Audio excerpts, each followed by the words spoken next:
Please don't spoil the movie. by adding your own soundtrack. I just pressed record and you're like, are we recording? But now we're recording. Yes. Hi, I am Professor Snape. I knew you were gonna. I knew it. And when I just thought of my name, I was like, since we were just watching Harry Potter. Okay, I've been picked that name though. I was gonna do Hermione Granger. Nice. And welcome back to Please don't spoil the movie. Happy holidays, Merry Christmas, everyone. Christmas was yesterday. Okay, I still can't say Merry Christmas. Merry Chrysler. Merry Chrysler. I was on Twitter, and apparently now it's lame to say Merry Chrysler. Whoa. It's like old and outdone joke. You're not funny anymore. Oh, okay. Did not know that. I did not know that. What's going on? Did someone make that tweet specifically? They were like, stop saying that. It was just like that. Well, you know how they have like trending topics? Merry Chrysler was one of them. And they're like, if I hear another Merry Chrysler joke. I love Merry Chrysler. Merry Chrysler. Merry Chrysler. Merry Chrysler. Merry Chrysler. Anyhow, how are you? I'm fine. How was your Christmas? It's fabulous. We had the same Christmas. Thank you for the book that you gave me. One thing about me, I love a good memoir. Don't always read all of them, but I love to pick one up and buy it. Right. And when did I tell you that I wanted to read that book? I thought we were talking about it on the podcast. Or maybe, I don't know. I don't remember. Well, for Christmas, I didn't buy her anything, but she bought me something. Next year I got you. Right. Jordan bought me I'm Happy My Mom's Dead by Jeanette McCurdy, which is a #1 New York Times best-selling novel. And disclaimer, I do love my mother. I just wanted to really read the book. And I did not expect, first of all, I didn't expect to get a gift from her. But then I did not expect that gift to be the book. And I'm really excited to read it. Because it looks really good. I mean, the title by itself is just so grabby. No one's been talking about it. And it's crazy. You said no one's talking about it? I said everyone's talking about it. Oh, yeah, for sure. And everyone seems to love it. And yeah, I'm excited to read it. I'm excited to see how crazy her mother was. Right, and see stuff behind the show and all that child star stuff. Yeah. Being a child star is not easy. No. What about you? What was your favorite Christmas gift? My favorite Christmas gift was, what did I get? I guess a perfume mom got us. Was it Baccarat? Baccarat. That sounds like an Italian dish. Baccarat. Or a Greek. Can't wait to try it. Dessert.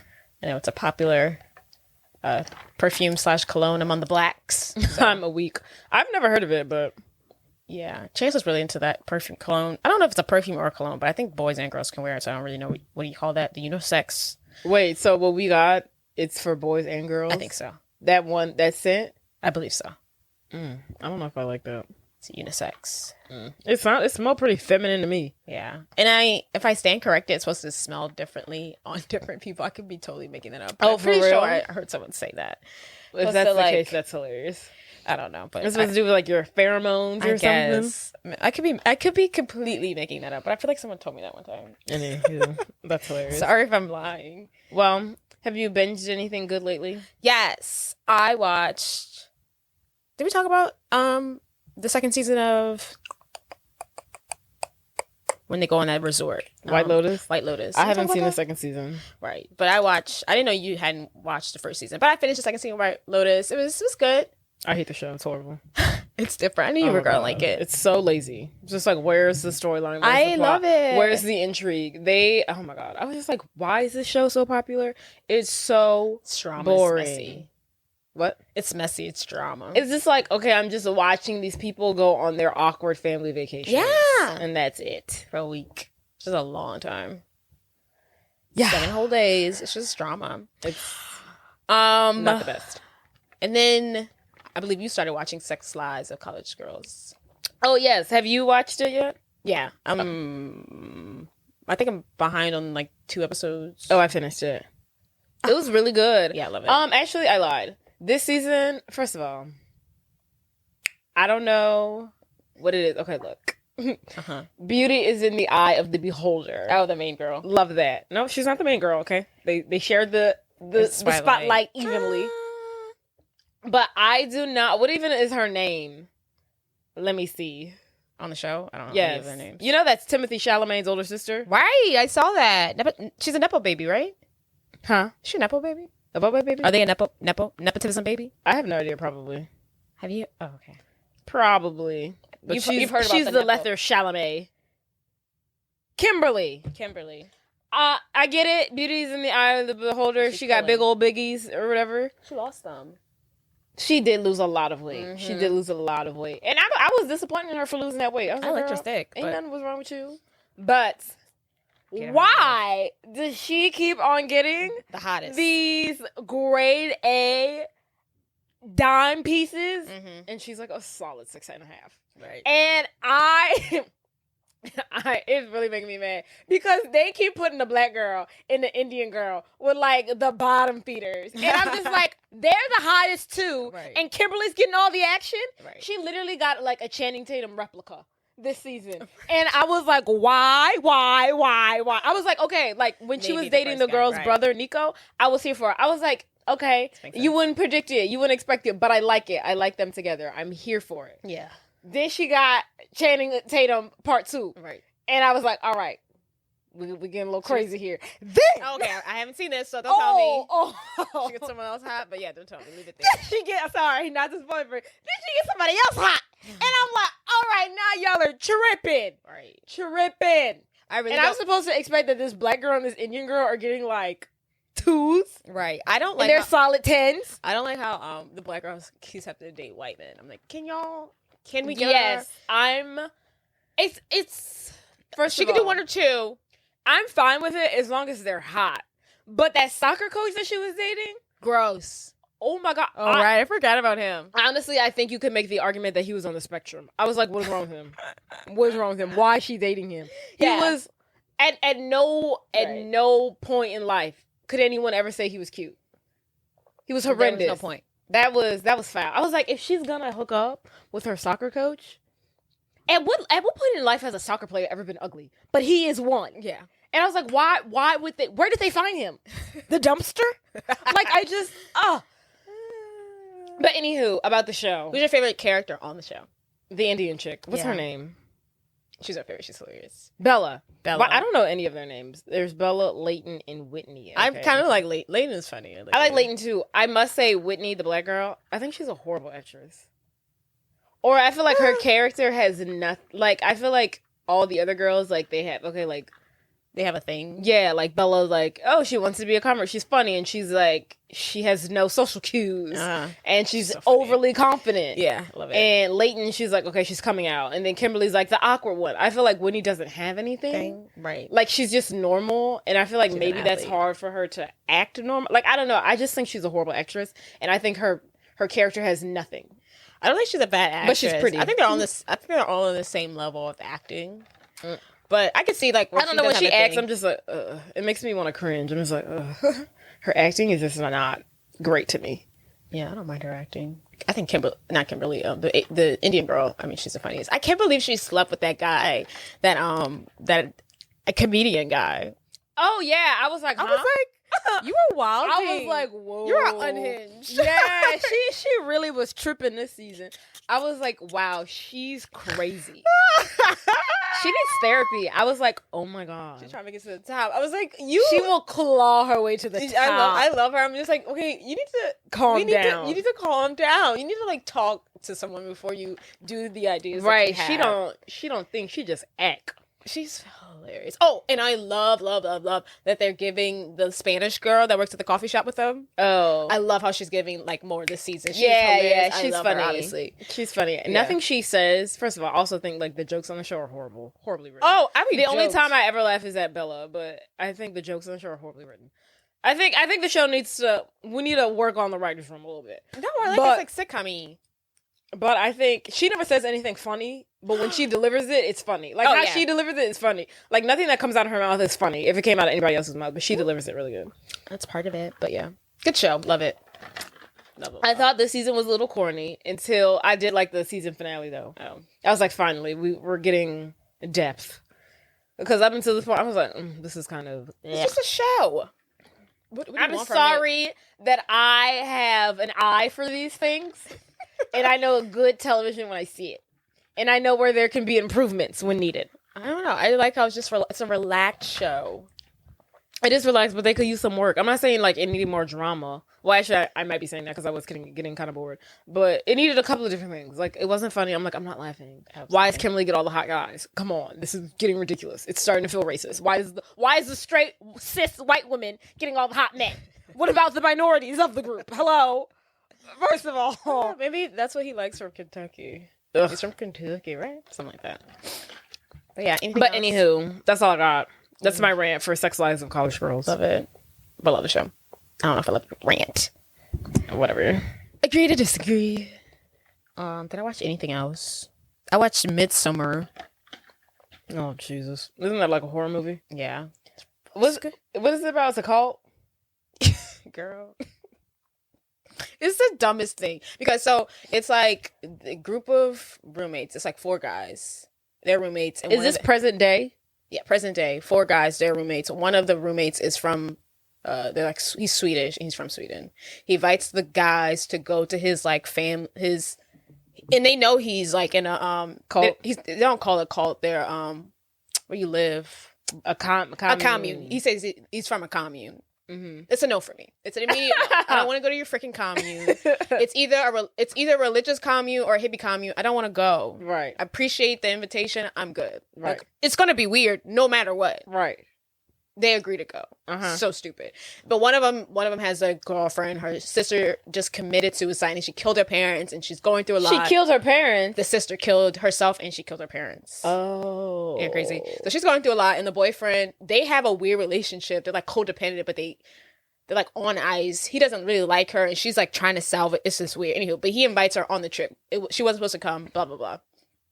Basically, they get there. It's obviously a cult. Mm-hmm. And they have a thing that happens every 90 years and they give like offerings and it has to be like 4 people from the community, 4 people who are outsiders. So that's why he invited them? That's why he invited them. That's so messed up. But like he really liked the girl and she becomes it's just weird. They all die. And I guess the reason why they all die. All the boys die. And I guess one of the reasons why they even the one who invited them? No, he oh yeah, he does die, but he actually does. No, he actually lives. No, I take that back. Does he die? No, he lives. He lives. He lives. Because I got him confused with the other guy who also invited people too, and I got them kind of confused. But he lives because I think they're going to date. Are you serious? Married. She's staying in the cult. She's in the cult. What? Her boyfriend dies. It's funny. Okay, so the other friends die because I guess the way they try to like justify their deaths and them killing them is like they do stuff you're not supposed to do. Like one of the guys on the commune, yeah, like they have a Bible, so like they're like religious texts. Two of the guys decide they want to do their thesis on it. They're freaking weird. Anywho, and he's like, "Can I take pictures of it?" And the guy's like, "No." Mm-hmm. The guy comes back in the middle of the night. He's not supposed to be in there, and he's taking freaking pictures of the thing. And they call him, of course, and they kill him. And they all do like messed up stuff. How did they kill him? They whack him on the head with a hammer. Oh, a lot of bludgeon stuff. And then one guy, I hate peed like on their sacred tree. Done. That one's a little bit worse. Yeah, it was an accident, but and then another guy, and then her boyfriend, he dies because like so she could have a choice. Because she was the Mayflower Queen. They do this like. Is this the girl from? I'm sorry, darling. Call me dog or whatever. Darling. That movie with all of them. Darling. They got all the beef. Yeah. Anyway, it's from her. Don't worry, darling. Florence. Yes. So she's the girl. Every time we see her, she got the flowers on her head. So they have to do this thing. The women do this thing where they dance, and whoever's the last, they take like mushroom tea or something like that. They dance around. Whoever's the last one to stay standing up gets to become the Mayflower Queen or whatever the hell. She wins. That's what she has all that crap on her hair. And then she gets to pick who does the final offering. So they have like final offering of what? So they need 9 people that they're killing? 9 people kill themselves. So 2 of them are for the community, which was like these 2 old people that had to die anyways because they die at 76. Everyone, if you're like 76, you have to like you're dead. So literally in the first they've been in the commune the next day. 2 old people jump off a cliff. This is horrible, terrible, and they weren't like, "Let's get the hell out of here." The 2 so her boyfriend and the black guy, which is the guy who took the photos, them 2 are like, "I want to do a thesis on this place." They're only worried about them damn selves. They're only worried about their And thesis. Florence, they had some, I guess they cut some scenes out, but Florence is like, we have to go. And her boyfriend's just like, like, it's cool, it's chill. They just trying to do this. Like, so at the beginning, she's like, this is crazy. This is crazy. Like, But this is off. She gets into it later.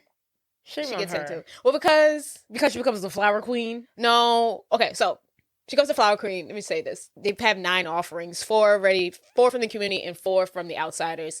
And then that's 8. Yeah. Okay. And then there's hold on, I'm getting there. She's So like, and then math. she gets to pick one. So they have an offering from an outsider. The only last one left is her boyfriend, or someone from the community. What is her boyfriend doing this whole time? So right now, is he like freaking out? At this point in the movie, they've gave him some kind of drug that he can't move his body, he can't speak. So he's just like in a wheelchair and he's just watching this, and she picks him to die. At this point, he's already had sex. He's already had group sex. It wasn't group sex, but it was a weird orgy. An orgy, but there were women watching him, but he was only have sex with one person. Oh. And to get her pregnant. What? Because the community, of course, is small. So they trying to avoid incest. So another reason why they bring outsiders in is to get the girls pregnant. Oh God. So they needed him to get this girl pregnant. Horrible. She saw him. She's freaking out. I think the reason why she stuck with the community, because she feels a lot. Like she has like all these emotions and stuff like that. And her boyfriend has like just been like pushing them off or something. So he was like, sure, I'll totally have this sex with this stranger while the rest of you watch. I don't think he knew that they were going to be watching there, but once they gave him drugs before he went in. Oh. Like they're constantly giving them drugs. Them. Okay. Like the moment they get there, they're giving them mushroom tea or whatever the hell. So like they're constantly giving the drugs. They gave him drugs before he went in there, and I guess he like the lady kind of like told him like he knew he was gonna have sex with her, I guess, but I don't think he knew all that. But it's just all happened so fast. And it was a crazy movie, but it was just like weird because at the end, this is horrible. Yeah, it's very horrible. At the end, you could tell she's gonna stay in a cult, but I'm like, oh my God, this is terrible. She's in a cult. Oh my God. Which one is the one who invited them there? So this is her boyfriend. Eyebrows? This is her boyfriend. I knew it. And this is the one who invited them. Oh, so Mark is one of the boys who dies? One of the friends? Yeah, he's the one who pees on the tree. Oh. And the black guy is the one that and that girl with the long hair. Oh, Tweety. He's from The Good Place. Oh, yeah. And then the girl with the long hair, that's the one that he gets pregnant, the boyfriend. This is horrible. It's so weird. The weirdest part This is disgusting. They bring outsiders in so they can try to avoid incest at best. But they pick in their community, they have special needs kids or people who create their Bible and whatever their text, and the person draws and then the community interprets it. That person is made purposely by incest. What? So the rule is like that whoever the person is who writes their sacred text has to be disabled. And the way they do that is by making incest babies. And that was the craziest part of the whole thing. I was like, this is too much. Oh. But it's a weird call in the freaking Switzerland. I don't know how they don't get caught, but they only do that part every 90 years. They only do that. So maybe that's how they're getting away with it. Oh, this is horrible. But I don't know how. I was like, I don't know how they. Can you explain when she starts to lean into this? Like when she's like, okay, I'm about this life. Because I'm looking at these photos and she looks disheveled at every freaking scene. So throughout the whole thing, she's like, people are going missing. She's like, where's this person? Where's this person? Where's this person? And the boyfriend's like brushing it off. By the time it gets to the end, you almost don't feel sorry for him. Because I'm like, all his friends are going missing. Mm-hmm. Like the black guy goes missing, the white guy goes missing. He's like, I don't know where they at. I'm cool, blah, blah, blah. Because he's trying to get his thesis and he's not worried about them. But the boyfriend also wants to write a thesis? Yeah, they both want to write a thesis. Though actually the way the white boy does it is pretty messed up because the black boy from jump went into this thing saying he was going to write his thesis about this place. And then like after seeing those old people jump from the cliff, the white boy's like, I want to write my thesis on here too. And the black guy's like, are you kidding me? Get your own thing. Right. Anywho, she starts to lean into it. Kind of like when she does a little dance, like it does a little Mayflower dance. She looks very Okay. That's around then's when she starts to lean into it. Who wrote this? That's an A25. People be crazy. People be crazy. People who write stuff like this. It's really good. They need to see somebody. Oh god. But remember I was watching that movie. It was like this is an A24 production. That's another one of them. Oh, I see. They do be coming up with some good movies though. They do. I kind of want to watch every movie they've created. No. Because if it's like that, no thanks. Anywho, let's move on. I'm scared. Yeah. I'm disturbed. Honestly, I feel like I left with more questions. I was like, I bet you did. I want more answers. But anywho, welcome back. Yeah, let's get to something positive. A positive movie. Do you want to tell her what movie you're going to describe it? Think outer space. Think Interstellar. Think Galaxy. Think Milky Way. Think Star Trek. Think futuristic. Thank you. Think Race Me to the Stars. Think The Galaxy is Ours. Think international British boy band. Right. Think Trump. The Galaxy is Ours, my girl. Think Trump.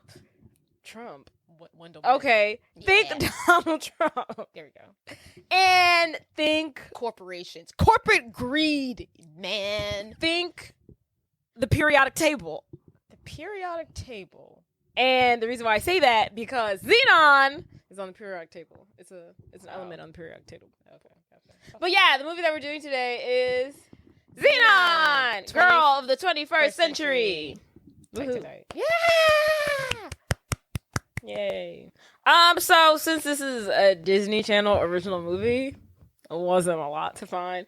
I didn't even think it was worth typing anything. I'm just gonna read it off my source, aka Wikipedia.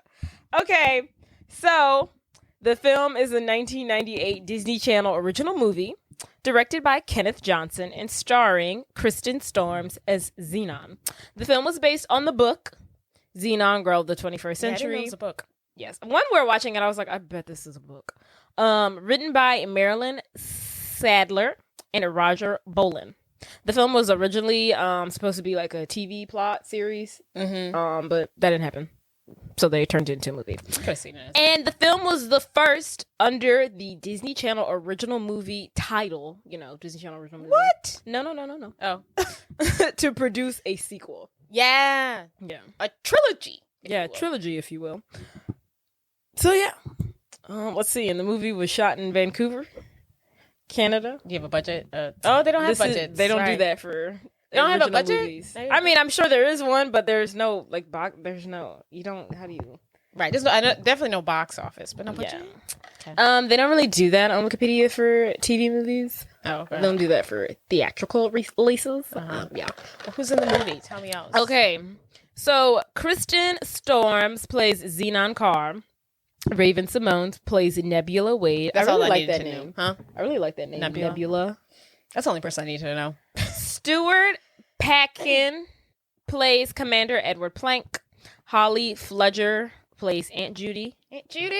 Frederick Coffin as Parker Wyndham. Bob Bancroft as Mr. Lutz. Philip Rise as Protozoa. Gwyneth Walsh as Astrid Carr. I guess that's the mom. I'm trying to see who else matters on here. The dad. I don't see him on here though. FM. But yeah, that's the show. I mean, like that was really it. Yeah. I was dumpster diving too. Dumpster diving. It has a 62% on Rotten Tomatoes, and you can watch the film on Disney Plus. All right, you want to dive in? Yes, and now we're about to. Dive in. Ooh, I'm about to dive in. Whoa.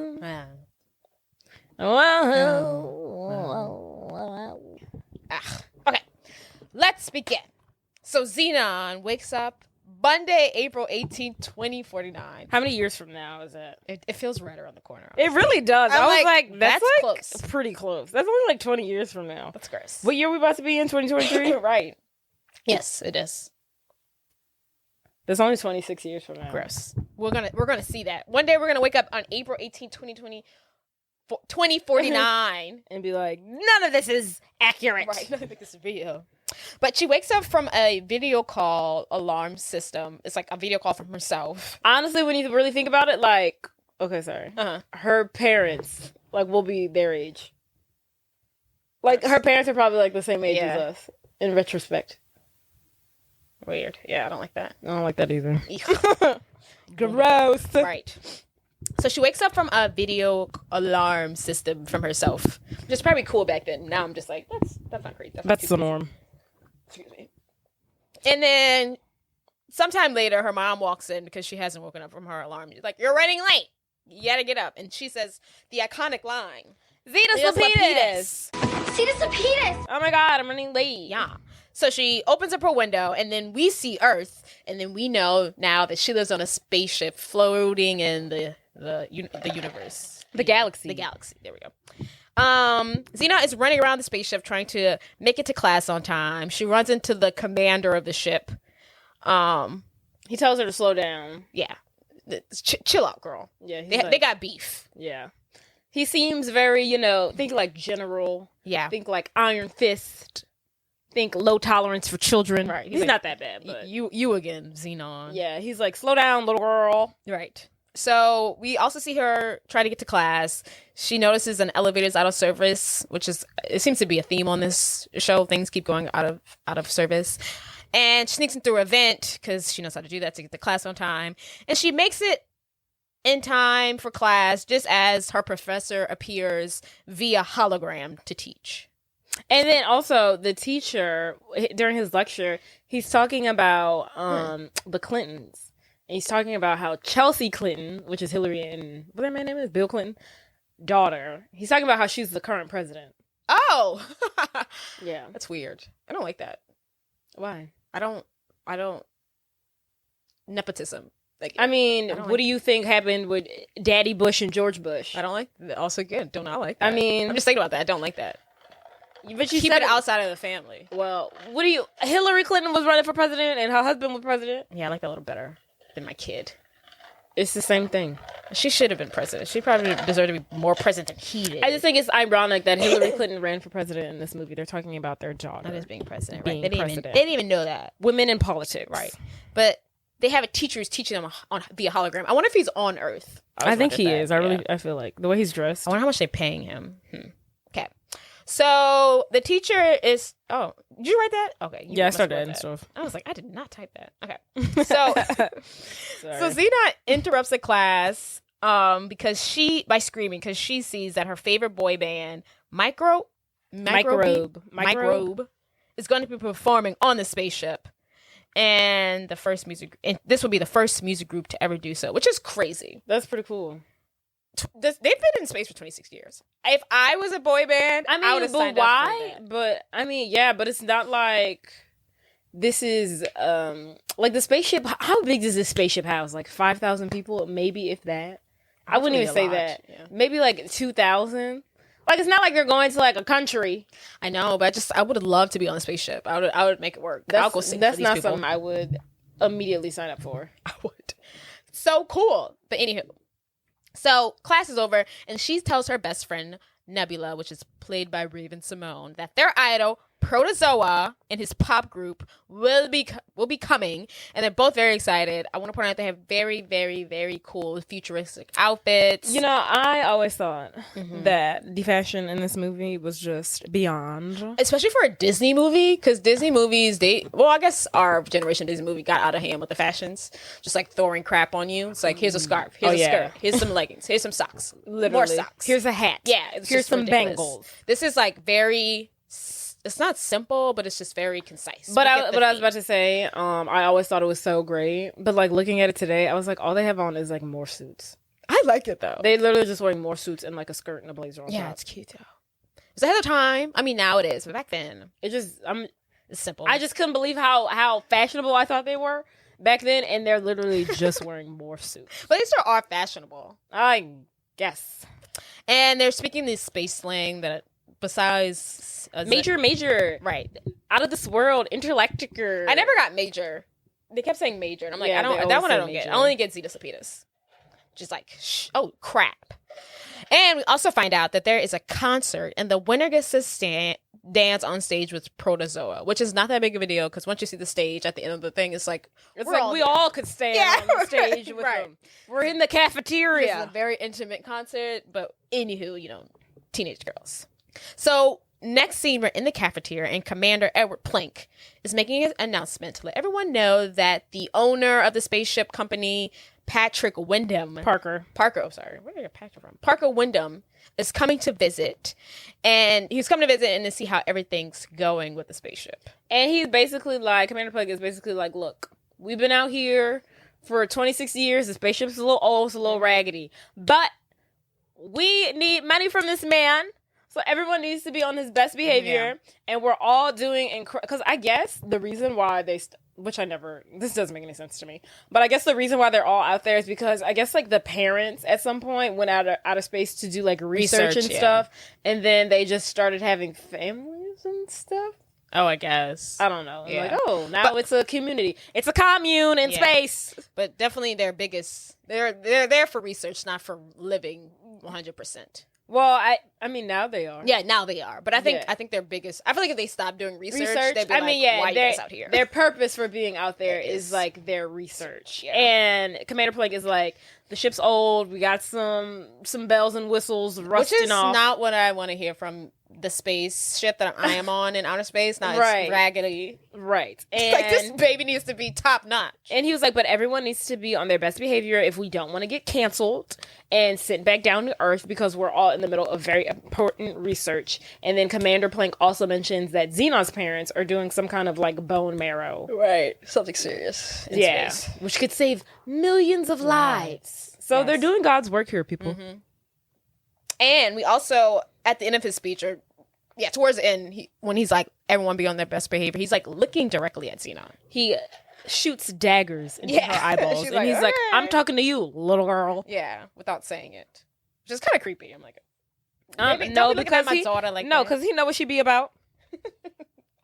Anywho, so the next scene, Zenon goes to talk to her parents, because she's also worried about like getting kicked out of space and what that would mean for her and her life, since she's been there since 5. She's basically knows nothing else. And her parents also need this space place to work because they have this laboratory and they do all these cool stuff, and they can't go to Earth either. So a lot is riding on this. I added some stuff in here because I was really trying to figure out. I was like, if they're doing such life-changing work and stuff, wouldn't it make more sense for y'all to do it on Earth, because it would be easier for y'all to get the resources y'all need, communication, tools and stuff? I was like, why does being in space help you? Because honestly, it shouldn't do anything but hinder you. But apparently they need like a weightless lab chamber. Whatever that means. I don't know what that means. It's like something we can recreate. It makes sense in the book. Or in the movie, right? For the sake of the movie. And then her parents reassure her that everything's going to be okay, and they're going to prove the value of their research. And they also point out to Zenon, you could help by being on your best behavior, because you'd be cutting up. And she's like, sure. Fine. Totally. So then in her room, we have a shift in scene. She's in her room with her friends, and they're talking about Protozoa and Microbeeb. What is it called? Microbeeb? You told me. Microbe. Why did I say microbeeb? Microbe coming. Okay. And they're basically talking about Earth, and the only reason why they're coming is like a money-making scheme, and that everything about Earth is about making money and mass destruction and war and weapons and thievery and villainry and sneezing and disease. And they're basically going in on Earth, which is all justified. It is justified. But I was like, damn, what are y'all parents telling you? But really, think about it. First of all, they have never been exposed to anything. Weird. Like if they were, first of all, I don't understand how she gets to Earth and doesn't die, because she has not been exposed to like so many like diseases and like, right. Just like that Earth, gravity. Yeah. Anything that would be like normal to us really should kill them. Right. I feel like when she got to Earth, she should have sat in a chamber for a day or two to like get used to it. Yeah, I think for they still have sure. that plane. And one of the girls is literally like, I've never sneezed. Right. I hear they're sneezing. But why would she? Because they're in this isolated community in space where nothing lives. Right. Besides them. Right. And I'm sure there isn't thievery. I'm sure they've never murdered. What's that? Robbery. Who knows? Because they're in this. That's craziness. Wonder if people go crazy on there. Because I'm like, how big is this? Because I feel like yes, I would probably know the spaceship front and back. But also they've never been outside. Vitamin D. Hello. Right. Oh yeah. Like how do they get their sun? Yes. Like, they've never been in a yard. They've never seen grass.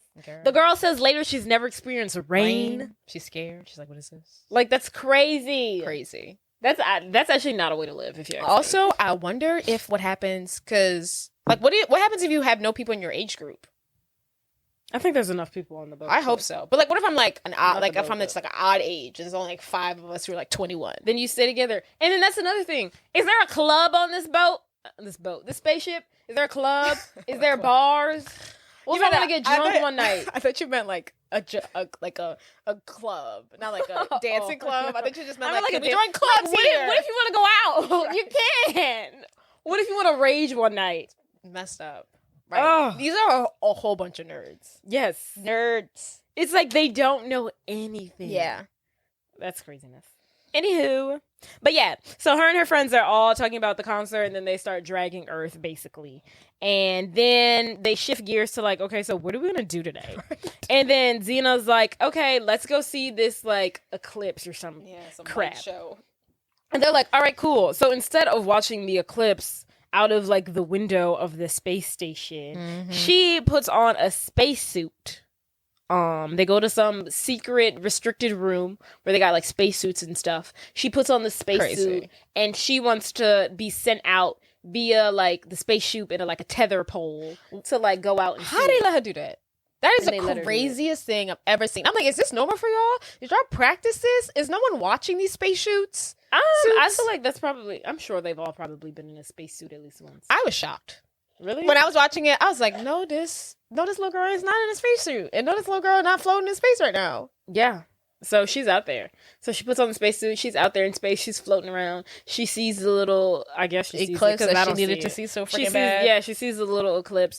And right then, when she's having the time of her life in her little spacesuit out in space by herself, her dad walks into the room. He's like, girl. And sees her, and he's like, if you don't bring your narrow behind back in here. Yeah. It's surprising this isn't the thing that gets her super punished. Yeah. Because I kind of was like, okay, this is where she gets punished, but it wasn't. And I was like, oh, what happens? So yeah, her dad sucks her back into the space shuttle.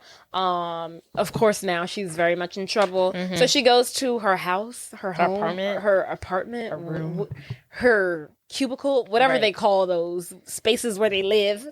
And her mom and her dad are, what's the word I'm looking for? Reprimanding her. Mm-hmm. And the mom's like a little bit more pissed than the dad. And the dad was like, it was kind of cool though. Right. And then the mom's like, can we focus here? And the mom basically says, I need you to be on your best behavior. And if you keep this up, we will be forced to ground you. And she's like, okay. Fine. Cetus-Lupeedus, calm down, mom. Yeah, she's like, whatever. I'm 13, you know. And that was her last warning. Yeah. So the next day in her room, Zenon shows Nebula her entry for the Microbe concert, which is a action figure or protozoa. It's pretty cool. And Zenon wants to go, I guess they go like shopping in the trash compact to find things, and she needs to find like something for his guitar strap. Yeah, they go dumpster diving for the dog, right? And then they also discuss the fact that Mr. Wyndham has arrived, the owner of the spaceship, and then also that Xenon's parents are the tour guides for him. And Nebula can't go. She has something to do that's better. She has to do math. Yeah. But Xenon's like, okay, I'll go by myself. On her way, she's about to get in the trash compact, but then she sees her parents with Mr. Wyndham. She's like, you know, I'm supposed to be on my best behavior. I can't be digging in trash right now. So she puts on a show and she bumps into them. She's like, oh, Mr. Wyndham, it's such a pleasure to meet you. I've heard so much great things about you. Thank you, sir. Thank you. Thank you. Thank you. And then they start talking about like the Protozoa concert, and he says something to the effect like, the effect of, oh, like, I might actually come back up here myself and see the concert. But when he says that, his eyes do, like, this really weird twitchy thing. Oh, do they? Yes. And she looks at him and she's like, the hell? And then from then on, she started getting a weird vibe from him. She don't like him. And yeah, off bat, you can tell, like, she thinks that something's off about him. Yeah. And then he asks her, like, what do you think about living here up on space? And then she's like, I just love it, sir. It's such an experience, and I can't imagine life anywhere else. Thank you for your wonderful donations to this ship and everything that you've done for us. Thank you, sir. Thank you, thank you, thank you. She's going on this, like, rant. Yeah, they're like, this is good. They love it. Yes, they're eating it up. And he's like, oh my goodness, if you ever need a career in PR, honey, call me. Right. Seriously. And then Mr. Wyndham also introduces Zenon to his assistant, Mr. Lutz, who looks his like flunky, as Jay yeah, said. his flunky. And that was kind of the end of the conversation, and Zenon goes on her merry way. Mr. Lutz, I feel like you're about to say Mr. Lutz looks like a villain. He really does. Yeah, he's like a little creepy little nerd, like a little. He looks like he would be an assistant. He's got this long suit on. He looks like he would be an evil assistant. Yeah, like he fits that bill. Yeah, I don't like him. So right after this, Zenon goes to meet with her friends in like the cafeteria, and her friend and I don't know why I typed Raven. Nebula, and their friend Leo, which is like a little boy. He's so adorable. He's so tiny. He weighs like 15 pounds. Yes, and they're talking about how much they love Mr. Wyndham, and they have nothing but nice things to say about him. And Zenon's like, I'm getting weird vibes from him. I don't like him. But they're like, whatever, Zenon, you always up to something. So that night, Zenon goes trash dumpster diving in the compact thing, which also doesn't seem safe. But she's looking for a guitar strap for the Zoa action figure that she made. Protozoa action figure that she made. And on her way out, she sees Mr. Lutz trying to get into the main memory bank, which is something that's very restricted. No one should have, like, only certain people have access to it. So she's like watching him and like trying to figure out what he does. But somehow she accidentally falls out of the trash chute, revealing herself to him. And he's like, why are you here? She's like, why are you here? And he's like, oh, I'm just peeking he's around. coming up with an excuse. She's coming up with an excuse. She's like, they're both lying to each other. And she tries to explain, like, this is a very important room because this controls basically the whole ship. If you mess up something in there, we might all die. He's like, no idea. I had no idea that was so important. Right. And she's not buying it. And she basically convinces him to escort her to her room because she like puts on this like sad, pitiful look. She's like, it's so dark and creepy out here at night. Can you please walk me back to my room? I wonder if they have like curfew and like see, another thing. Why? We're adults. Why do we need a curfew on a ship? Well, just like, I don't know, the idea of someone just like walking around at night. I don't know, it's so weird. That's another reason why living on the spaceship doesn't work. But anywho, in the streets of the spaceship, right? Should be asleep. But also, they should have cameras. Whatever. They should. They definitely should. That is something. Everywhere. But they probably don't believe in cameras because they're like, what do we need cameras for? No one robs or murders or steals here. Okay. This is a utopia society, right? But I mean, everything. I'm sure everything's free too. Oh, they barter, but everything should be free. Anywho, so he walks her back to her room reluctantly. Like, and the next day, Zenon is in class and she's trying to stay awake, but she's nearly falls asleep out of her chair because she was up all night spying on Mr. Lutz. And then at this point, she leaves class. She's talking to Nebula how she still has a weird feeling about him. Nebula's like, okay, girl, relax. And at this point, Mr. Wyndham walks out and her and Zenon have this weird long stare in the hallway. Yeah, it's really weird. It's honestly a very long scene. I was like, okay, this is... And then he winks at her. It's like, ooh. Yeah. So I feel like he knows that she doesn't like him. Like, I feel like they know, like... Oh, they're onto each other for sure. So... After Zenon kind of expresses to Nebula, like, hey, Mr. Lutz and Mr. Wyndham are up to no good. Next scene, the kids, Zenon, Nebula, all the other flunkies, they go into the cafeteria, I guess it is, to find out who is the contest winner for the Protozoa contest and who will have the opportunity to dance on stage with Microbe. Microbe? Microbe. Why do I want to say Microbe? Microweeb. But anywho, so they gets to the cafeteria. Protozoa comes up on the screen. He has this really cute British accent.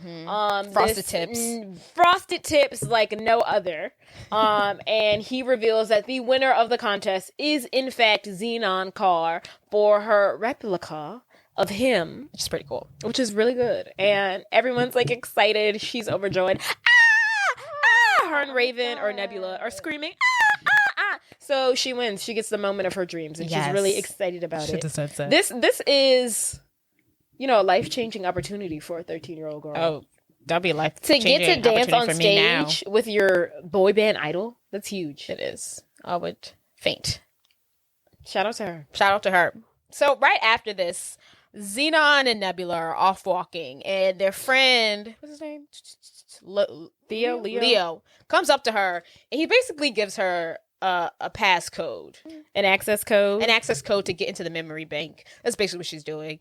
And Nebula, because I guess his dad must do something with that technology, so he's got the end with that.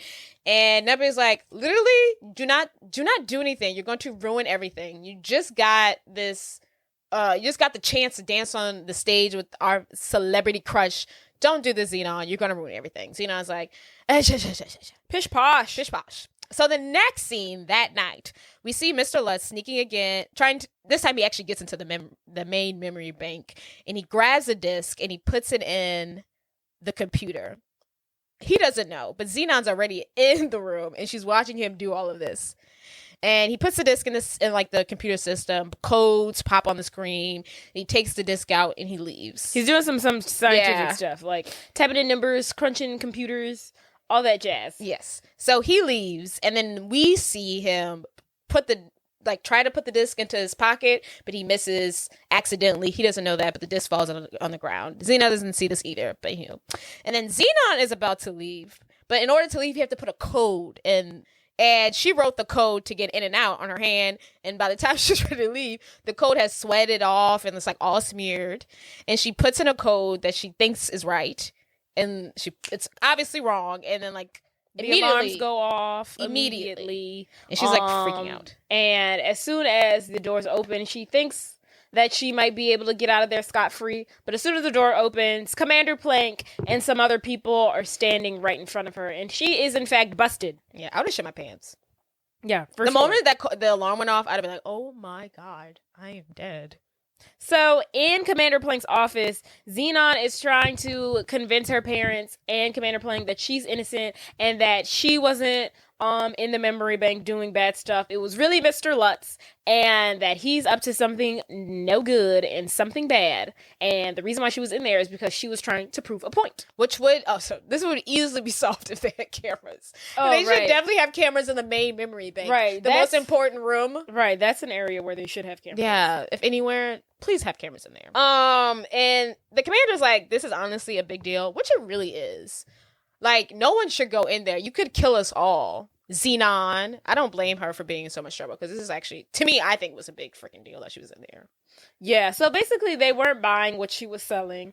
And the commander is basically like, I'm going to leave it to her. He's talking to her parents. And he's like, I'm going to leave it up to you guys for the punishment. But if the punishment does not fit the crime, and it was a pretty big crime, I will have to take matters into my own hands. And he leaves them with that. So back in the room, Zenon's mom says she has no other choice but to ground Zenon. And at first, Zenon's like, I don't even know what ground means. Y'all never did this before. And her dad's like, no.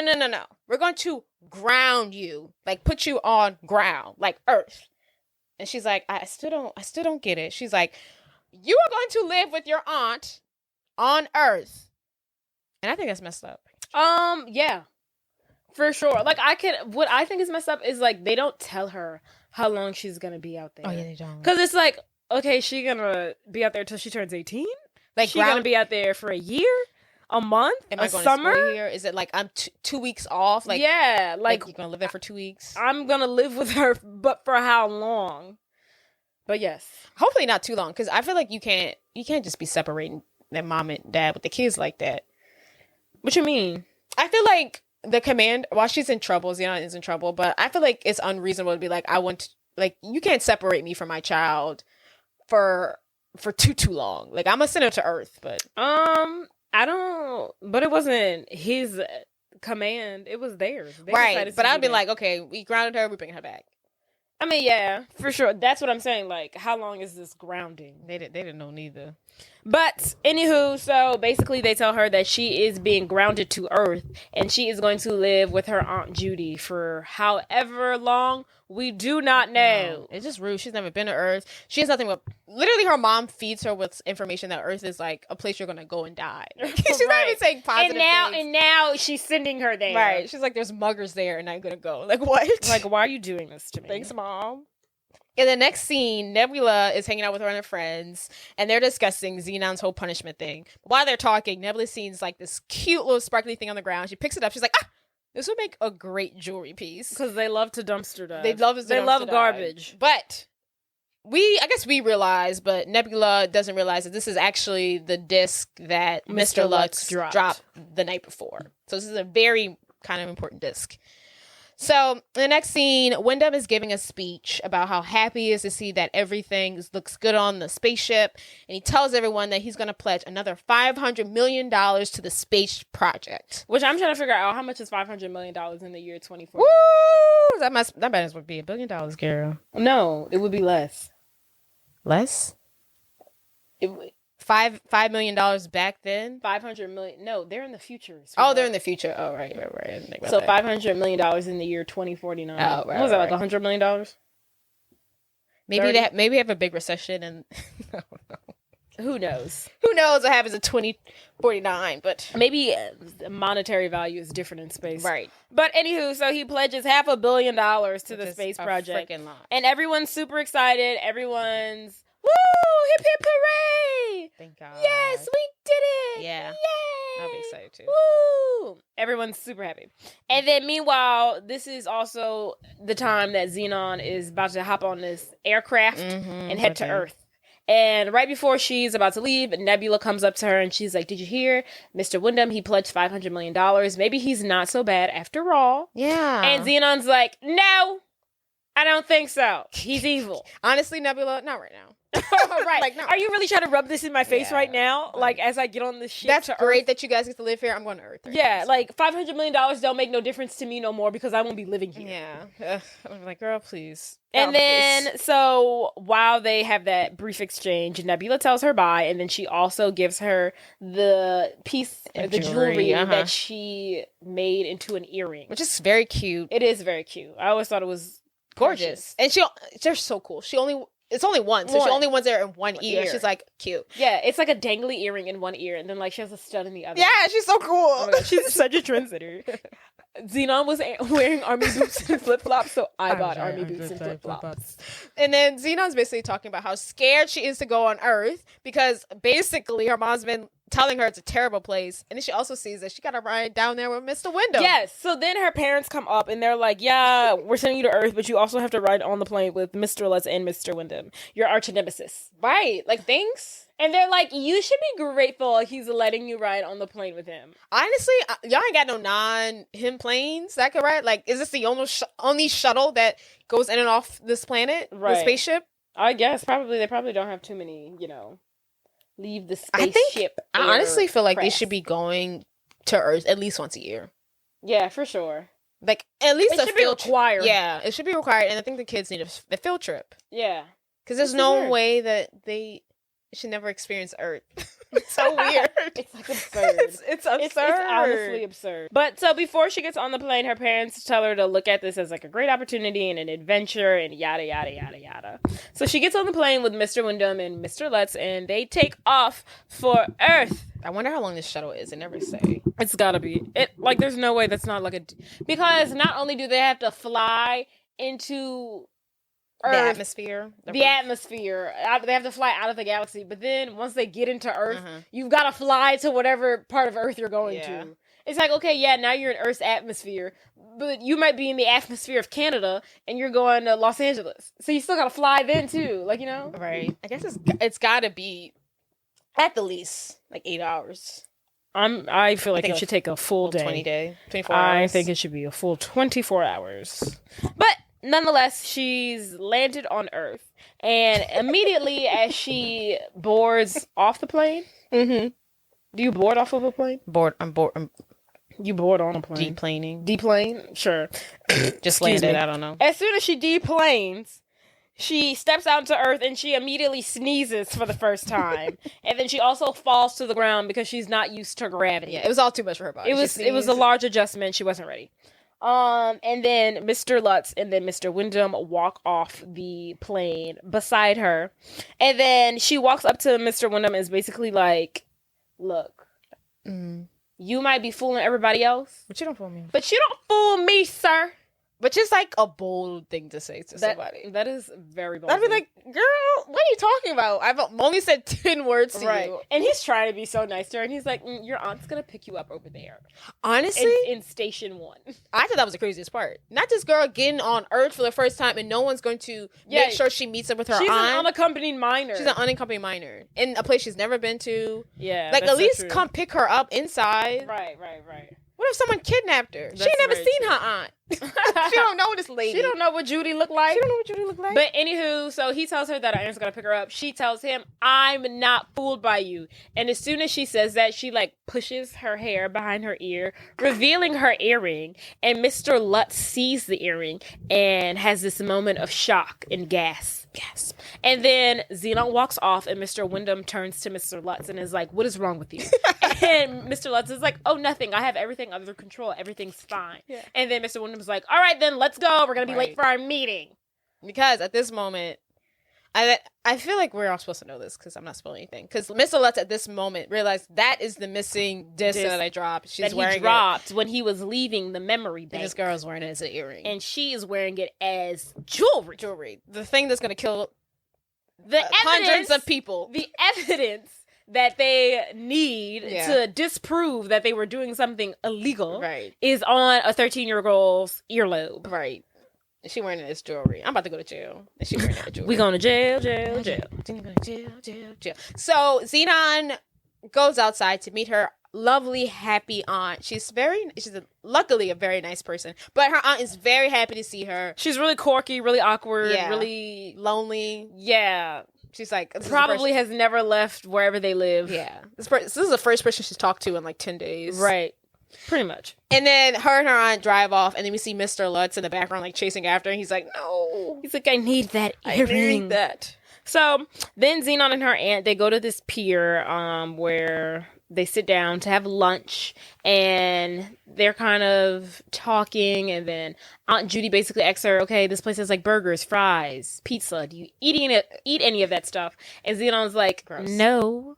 She's like, all of our food is like homegrown. Yeah. No preservatives, no artificial coloring, none of that crap. I only eat the healthiest food that the world could get their hands on. She honestly, if she would have ate a burger right now, I feel like she would have threw up. She probably would have exploded. I think it would have been too much for her system. Probably so. Yeah. And it's for the best not to put that in her body. I feel Yes. like this also should be something they teach you. Like, if you go to Earth, this is like your dietary restrictions because you've never eaten any of these food. I feel like she's just been thrown into literally a world. A whirlwind of just That she's never experienced. correct. And she needed more, like, knowledge. It's messed And up. then so while they're sitting down, the table next to them is a group of teenagers, Zenon's age. They're hating from outside the club. One girl in particular. But one boy at the table, he notices her and instantly, as soon as he looks at her, he's like googly eyed and Girl. at first sight. Cannot take his eyes off her. Could not take this. The second she walked past him, he was like, I'm in love. I'm gonna marry this It woman." was, like, rude. Like, the boy wasn't blinking. right. He was like, who is that? So the young gentleman who's sitting at the table, his name's Greg. He's also sitting at the table with someone named Andrew, another dude named Matt, and then Marnie is the only female at the table. And she notices Greg have googly eyes for Zenon. Because Greg don't know, but he dating Mark, whatever it is. He don't Greg know. don't know it, but he dating Marnie. Yeah. Marnie know it, but Greg don't know it. Greg don't know it. And Aunt Judy gets up to go wash her hands or something like that. And Marnie, is that her name? Yeah, Marnie is very jealous that Greg keeps on looking at Zenon. So, being the hater and insecure chick that she is, she goes up to Zenon and basically is like, so me and my friends, we have this bet going on that your outfit is either a Halloween costume or you're just From New Jersey. weirdo from New Jersey. Which, ouch. And then Zenon gives it right back to her. And it's like, it's the Halloween thing, but, lend me that hideous mask that you have on right now, and I'll be sure to win the #1 costume at the costume contest. Burn. And the other peers or children, they snicker because now Marnie feels played, and Zenon gets up, she walks away, and she is met by Aunt Judy, and she asks to leave. It's time to go. She's like, Cetus-Lupeedus, I don't want to be here Wait, anymore. is her name Marnie or Margie? Margie. It's Margie. You don't have to tell us. It's Margie, yes. We don't have to correct it. Margie. There it is. Okay. Something with an M. Yeah. Just know she's a hater. That's all you need to know. Hating as B.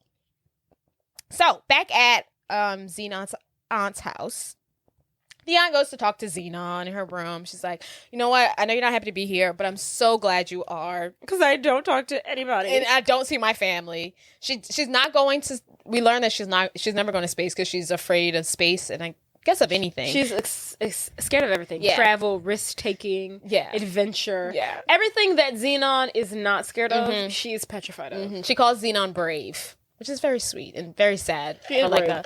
She is brave.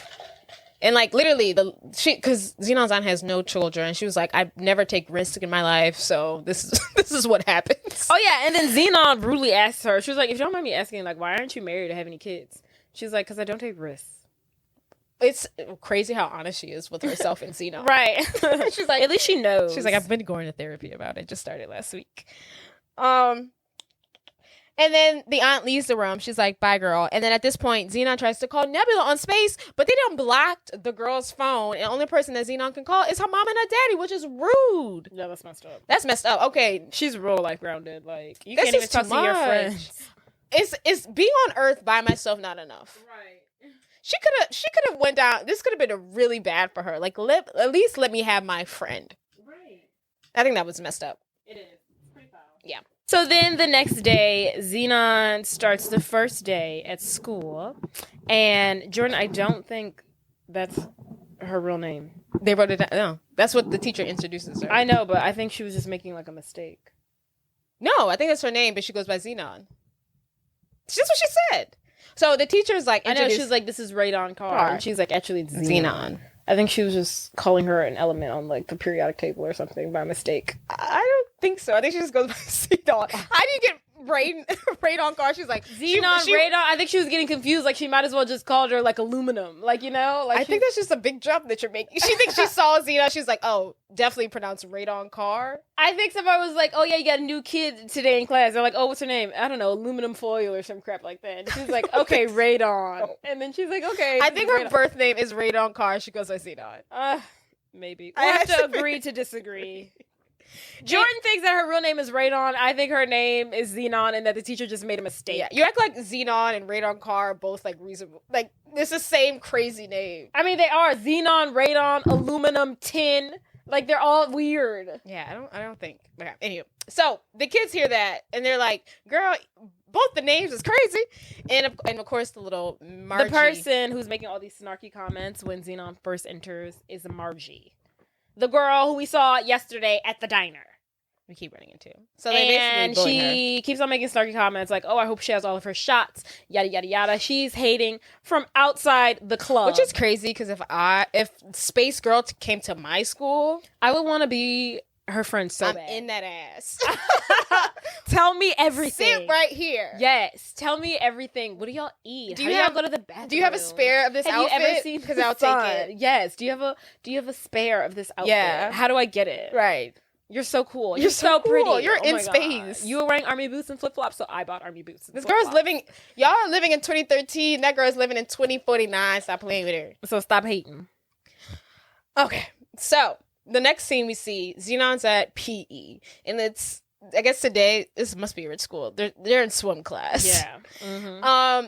Same. Greg is in the class with them, and he is staring down bad at her. Greg is so into her. He can't take his eyes off her. And who can't take her eyes off of him? Margie. Why are you looking at her like that? Yeah, Look so over Margie here. sees Greg looking at Zenon, I'm right and Margie here. doesn't like it.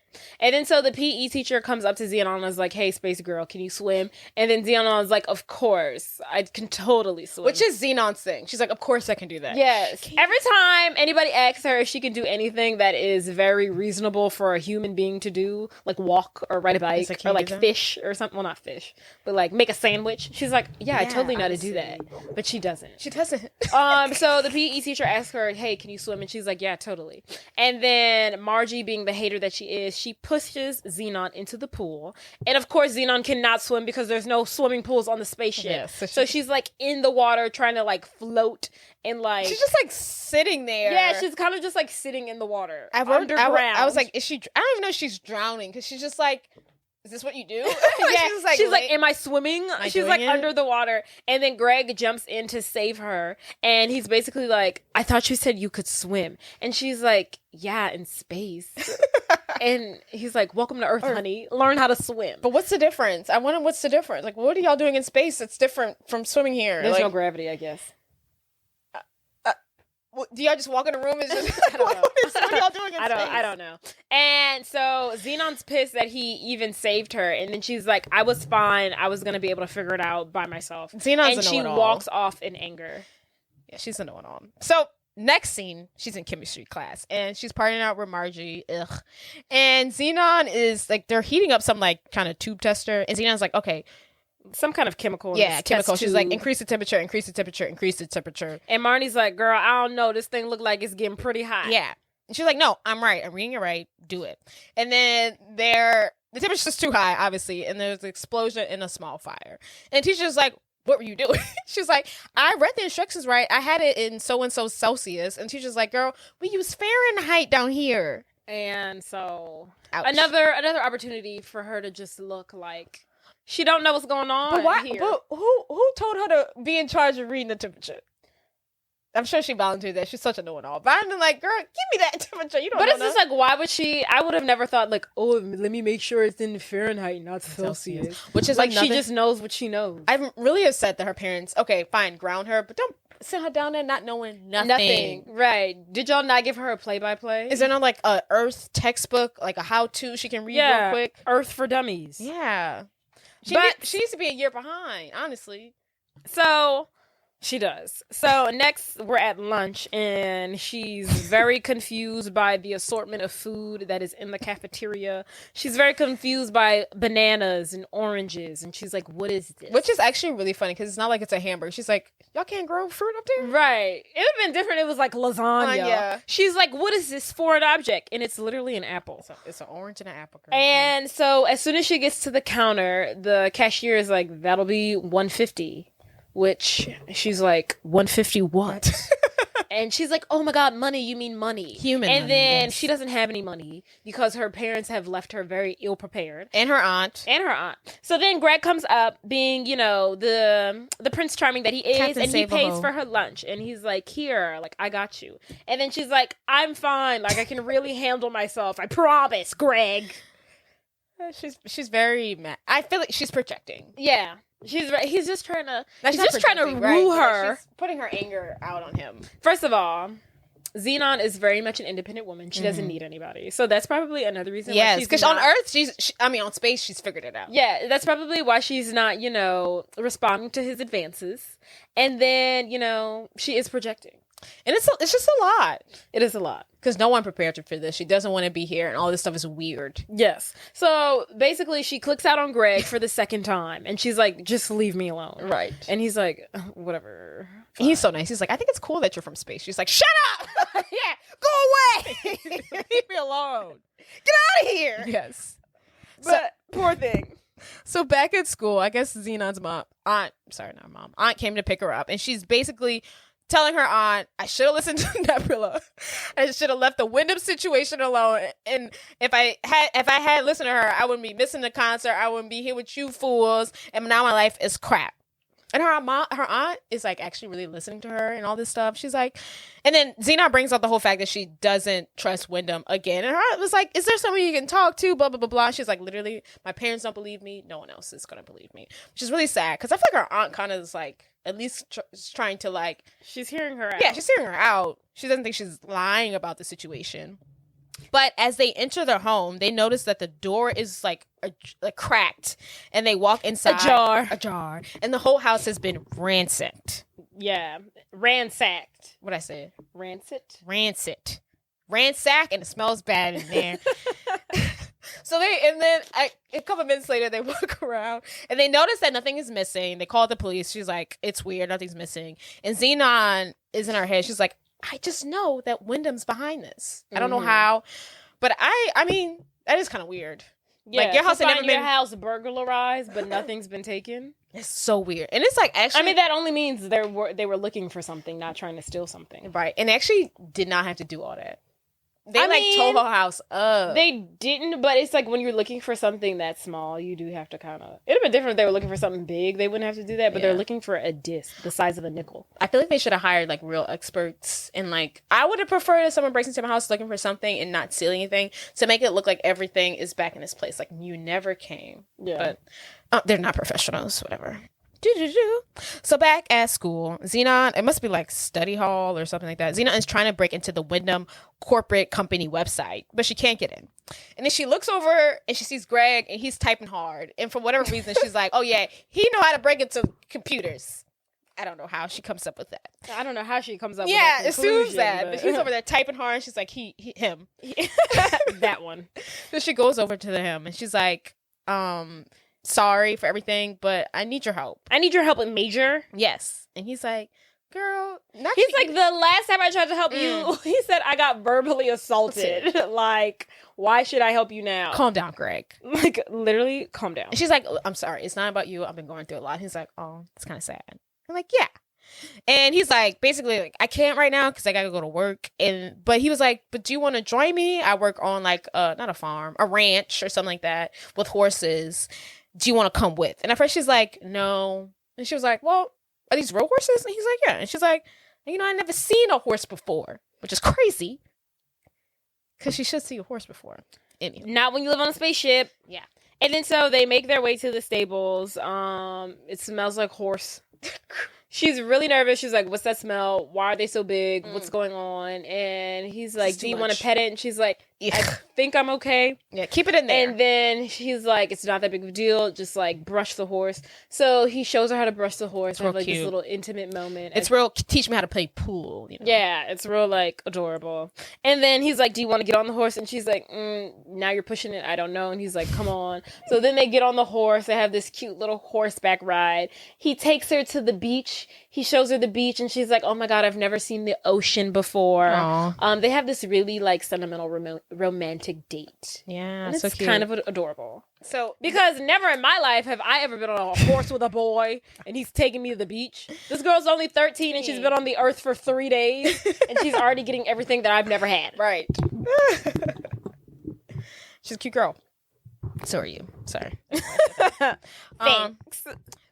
So the next scene we see that Greg and Zenon are riding bikes now, and Greg is like, do you know how to ride a bike? Zenon's like, of course, we all know this is going. She takes off on the bike, immediately falls. She's like, I know how to ride a bike in space, but they're stationary, so that doesn't really work here. Sorry. Yeah. Zenon, let it go. We know you can't do nothing on Earth. It's not a you thing. It's an Earth thing. And then so next, they've actually had a very full day. These two. They went horseback riding, now they're bike riding. And now Greg has taken her out to eat on a date. A real gentleman. And now she has really grown accustomed to American food. And she is diving into the onion rings, the french fries, the pizza, the burgers. And she's like, what else can we order? And he's like, slow down. I do not have enough money for you to order everything. I love he was like, stop. Yeah, he's like, take that menu. He's like, chill out.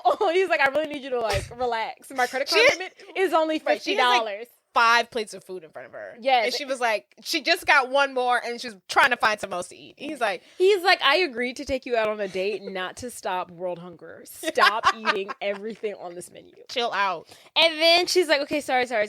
And then they're having like a little conversation. And then she looks to the left and she sees Mr. Lutz standing somewhere at like the bottom of the restaurant.